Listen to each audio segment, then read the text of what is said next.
RTO एएमव्हीआय या पदासाठी तुम्ही तयारी करत असाल तर शारीरिक पात्रता ही माहितीच असली पाहिजे।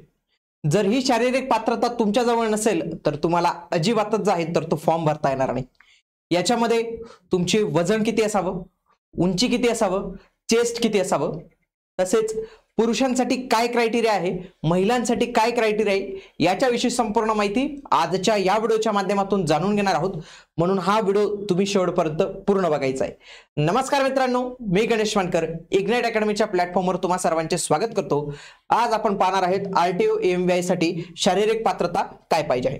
तत्पूर्वी तुमच्या माहितीसाठी की आपण आरटीओ एएमव्हीआय च्या नवीन बदललेला जो सिलेबस आहे त्याच्यानुसार प्रिलिमची बॅच आपण लॉन्च केलेली, ज्याच्यात महाराष्ट्रातील सर्वात जास्त एक्सपर्ट फॅकल्टीज तुम्हाला बघायला मिळतात आहे। ही प्रिलिमची बॅच आपण लॉन्च केलेली जी 7 जुलै पासून लाईव्ह स्वरूपात सुरू होणार आहे। तसेच आपला मेन्सचा रेकॉर्डेड कोर्स आहे। या कोर्समुळे 2020 मध्ये जी ऍड आलेली होती तर त्याच्यामध्ये सर्वाधिक जास्त सिलेक्शन या मेन्सच्या बॅचमुळे जे आहे तर ते झालेले होते। यासाठी तुम्हाला इग्नाइट अकॅडमीचे ऍप डाउनलोड करायचे आहे आणि त्याच्यावरून तुम्ही प्रिलिम किंवा मेन्सचे कोर्स घेऊ शकतात, किंवा ज्यांना वाटतं की मला इंटिग्रेटेड संपूर्ण तयारी करायची तर त्यांच्यासाठी इंटिग्रेटेड कोर्स पण आहे तर ते पण इथं जॉईन करू शकतात। सगळ्यात आधी आपण पुरुष उमेदवारांसाठी पाहूया। पुरुष उमेदवारांना महत्त्वाचा क्रायटेरिया तो म्हणजे उंचीचा, कारण की उंची नाही वाढत नाही, प्रॉब्लेम आहे। आपण ज्या स्टेजला जातो ना डिप्लोमा नंतर डिग्री नंतर तर ते वय उंची वाढण्याचं नसतं, म्हणून उंची इथं महत्त्वाची आहे। बघा उंची किती पाहिजे आहे, 163 सेंटीमीटर, किती 163। 163 कशी बरं का, अनवाणी पायाने, म्हणजे याच्यापेक्षा किती जास्त असेल तर त्याला काहीच प्रॉब्लेम नाही, म्हणजे कितीही जास्त असेल चालेल पण ही कमीत कमी पाहिजे। म्हणून तुम्ही तुमची उंची जी आहे तर ती व्यवस्थित पद्धतीने इथं मोजून घेतली पाहिजे। ही उंची कधी मोजली जाते, ज्यावेळी तुमचं डायरेक्टली सिलेक्शन होतं त्याच्यानंतरच तुमचा हा जो फिजिकल क्रायटेरिया आहे हा चेक केला जातो। म्हणून लक्षात घ्या की तुम्ही प्रिलिम पास होतात, मेन्स पास होणार आणि तुमचं फिजिकल क्रायटेरिया नसेल ना ते अजिबातच अलाउड करत नाही तुम्हाला। बाकी तुमच्याकडे काही लायसन्स नसेल तर ते सांगतात की ठीक आहे नंतर आणून द्या, एखादं कागदपत्र नसेल सांगतात वेळ देतात 15 दिवसांनी द्या, 20 दिवसांनी द्या, पण शारीरिक पात्रता तर नसेल ना तर अजिबातच उभं करत नाही तुम्हाला। म्हणून ही गोष्ट तुम्ही व्यवस्थित पद्धतीने समजून घेतली पाहिजे। 163 सेंटीमीटर हाईट। बघा पोलिसला काय झालेलं आहे, पोलिसला एसटी प्रवर्गासाठी काय झालेलं आहे की त्यांना 5 सेंटीमीटरची सूट दिलेली आहे शासनाने। तशी सूट आहे ना इथं कोणालाच नाहीये, म्हणजे खूप आता उमेदवारांना प्रश्न असतो ना की पोलिसला सूट आहे तशी याला सूट दिलेली का नाही, जसं की PSI ला पण काही सूट दिलेली नाही एसटी प्रवर्गासाठी, तशीच याला पण कुठल्याही पद्धतीची सूट नाही आहे। आणि इथं उंचीला आहे ना ओबीसी असेल, SC असेल, ST असेल, काही असेल तर त्याला काहीच म्हणजे सूट नाही। जसं की वयामध्ये कसं असतं कॅटेगरीसाठी आणखी 2, 3, 5 वर्ष आपल्याला एक्स्ट्रा भेटतात, इथं तसं काही नाही। उंची फिक्स आहे तुमची 163 सेंटीमीटर, त्याच्यापेक्षा कमी नाही, ते ऐकूनच घेणार नाही कमीच। पुन्हा पुरुषांसाठी एक चेस्टचा पण क्रायटेरिया आहे।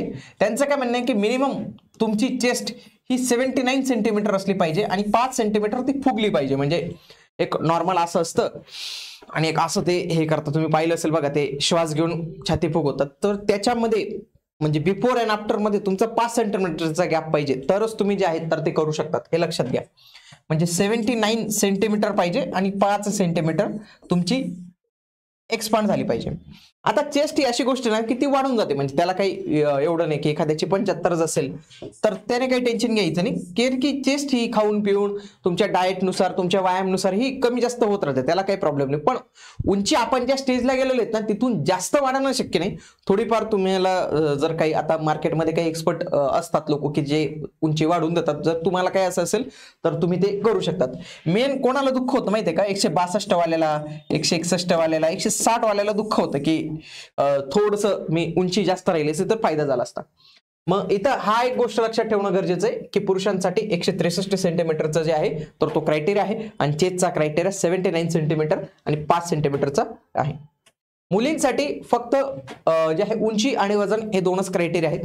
मुलींसाठी उंची वेगळी आहे थोडीशी, 155 सेंटीमीटर आहे फक्त मुलींसाठी। बघा मुलांसाठी आहे 163 सेंटीमीटर पुरुष आणि मुलींसाठी किती आहे 155 सेंटीमीटर हे महिलांसाठी आहे। आणि याच्यामध्ये पण काही सूट नाही आहे, 155 तर 155 तुमची जी आहे तर ती हाईट इथं पाहिजे आहे। आणि वजन जे आहे 45 किलो पाहिजे आहे. आता ते येऊनच लागतं, आपण ज्या स्टेजला राहतो 45 किलो काय एवढं सोपी गोष्ट आहे. आणि वजन तर ते काय कधी वाढतं कधी कमी होऊ शकतं, तर वजनाचा प्रॉब्लेम नाही. मेन याच्यात जो फिजिकल क्रायटेरिया मी म्हणतो ना, तो म्हणजे आहे तुमच्या उंचीचा. त्याच्यानंतर चष्म्याचा पण येतो बरं का एक फिजिकल क्रायटेरिया, की तुम्हाला चष्मा नाही पाहिजे, म्हणजे तुमची दृष्टी ही चांगली पाहिजे. पण त्याला पण उपाय आहे, त्याला पण तुम्ही कॉन्टॅक्ट लेन्सेस किंवा चष्मा असलाच तर तुम्हाला घेतच नाही असं काही नाही आहे. तर त्याला काही मर्यादा ज्या आहेत त्या दिलेल्या आहेत, त्या पण आपण मर्यादा येणाऱ्या कालावधीत ज्या आहे तर त्या आपण जाणून घेणार आहोत. मग याच्यामध्ये तुम्हाला मेन उंचीचा क्रायटेरिया तुमचा लक्षात ठेवायचा आहे. पुरुषांनी चेस्टचं जास्त टेन्शन घ्यायचं नाही, ते वाढून जातं. आणि महिलांनी पण वजनाचं काही टेन्शन घ्यायचं नाही, वजन कमी जास्त तुम्हाला करता येऊ शकतं. फक्त मेन जो क्रायटेरिया आहे, हे क्रायटेरिया असतील तरच तुम्ही RTO AMVI साठी तयारी करा आणि तरच तुमचं पुढचा अभ्यासक्रम जे आहे त्या पद्धतीने तुम्ही नियोजन करा.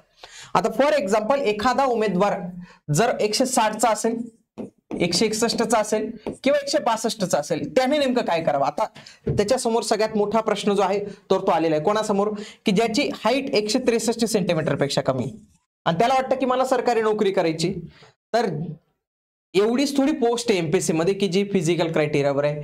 आणखी काही पोस्ट आहेत. फॉर एक्झाम्पल मी कंबाईनची पोस्ट घेतो. आता कंबाईन ग्रुप B आणि C ची जागा येणार आहे. त्याच्यामध्ये STI ची पोस्ट आहे, ASO ची पोस्ट आहे, SR ची पोस्ट आहे. आता या तिन्ही पदांना तुम्हाला सांगतो काय, की या तिन्ही पदांना जो सिलेबस आहे ना प्रिलिमचा, तो आणि आपल्या RTO AMVI चा सिलेबस सेम आहे, 100% सेम आहे. एकच परीक्षा होते ते ग्रुप B चा. त्याच पद्धतीने ग्रुप C मध्ये तुम्ही क्लर्कची तयारी करू शकता, टायपिंग सर्टिफिकेट काढले असेल तर एक्साइज ची असते. इथे पण वेगवेगळे पद असतात. हाच ग्रुप C चा पॅटर्न आणि हाच ग्रुप C चा पॅटर्न सेमच आहे. Group B, group C, RTO AMVI यांच्या प्रिलिम सेम आहेत.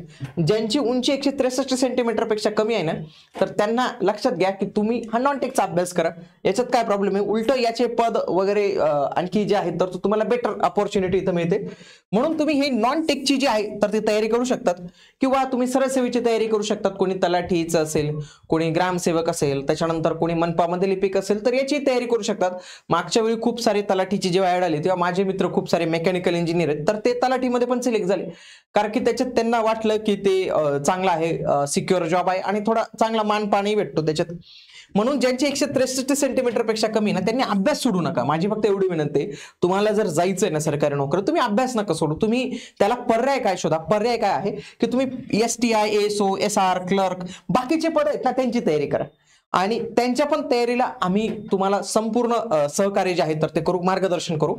आपल्या युट्यूब चॅनलवर, आपले जे युट्यूब चॅनल आहे त्याच्यावर आपण लाईव्हच्या स्वरूपात, लाईव्ह लेक्चरच्या स्वरूपात तुम्हाला संपूर्ण गायडन्स करतोय. जसं की PYQचं गायडन्स करतोय, टेस्ट सिरीजचं गायडन्स करतोय, स्टेट बोर्डचं गायडन्स करतोय. हे सगळं मोफत करतोय तुमच्यासाठी.